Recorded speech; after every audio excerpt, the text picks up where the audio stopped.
আব্বা কি আছে কও? নিন্দি ভাঙি দেওয়া সকাল সকালে কথা ডাক দিল। কেবল আজান দিচ্ছে এখন ডাক দিলা কে? এ শোন, খালি ওই কাম কাজ করলে হল নয়, নামাজ পড়া লাগবে, নামাজ ধরা লাগবে, বুঝছো? আহা ঠিকই কথা, তা পড়ে আসো যাও। তো গলিয়ে যাবো চ। ইয়ে মানে হামো গলিয়ে দেবা, ওই কাল থেকে পড় মানে আব্বা। কে এখন কি আছে? না কিছুই হয়নি, ওই নিন পান নয় না। নিন পারবো তাহলে সারা রাত কৃষক দিয়েছে তো কাল্লা, হ্যাঁ সারা রাত নিন পারিস নি, বেশি পেঁচা পারিস নে, আমার সাথে চ, আজ থেকে নামাজ ধর। আব্বা এরে কি তুমি ওই বিয়ে করার জন্য করছা? কয়দিন পর যে আমার বিয়ে হবে ওই জন্য করে না, ওই সমস্যা নাই, বিয়ের আগ পর্যন্ত কয়দিন পড়ি কি কও? ইচ্ছে করি তো ঠাটিয়ে একটা চল মারে, একটা ঠাটিয়ে, বুঝছো? একটা গালে যতগুলো গোস্ত আছে সব যেন ঝরে পড়ে যায়।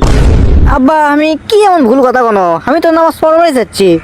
নামাজ পড়বা চাইলে দিয়ে উল্টো পাল্টা কথা কইস কে? শোন, আমার বেটা হোস না কি হোস উল্লে দেখার বিষয় আমার নাই, আমার বেটা থাকবা চাইলে 5 ওয়াক্ত নামাজ পড়া লাগবে। এই বুড়োর আবার হঠাৎ করে কি হলো? কি রে কথা কইস না কে? না মানে ওই পড়বো, আজ থেকেই পড়া শুরু করবো, চলো না সরে আসি। নামাজ পড়বো, সময় আছে, দেরি কর, তুই দরকারি কয়টা কথা কর আছে।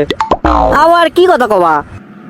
কথা কি কম বুঝিস নে, ছোট থেকে 3 বার যে তো খাপি দিয়ে থুই যাচ্ছ না, তুই যে পোলে বাড়ি চলে যাচ্ছ, এখন তো তোর ভেতর কোরআন শিক্ষার কোনো আলো নাই, কায়দা সিবেরা পড়বা দিলে তো পারবো না। তোর খালি ওই কুপি স্কুলে যে কেজিত পরে বেজি হবো, হসু তাই সারাদিন খাস বেরি। আব্বা কি কও তুমি এগুলা? আমি তো বেরি খাই না, ওই সিগারেট খাই।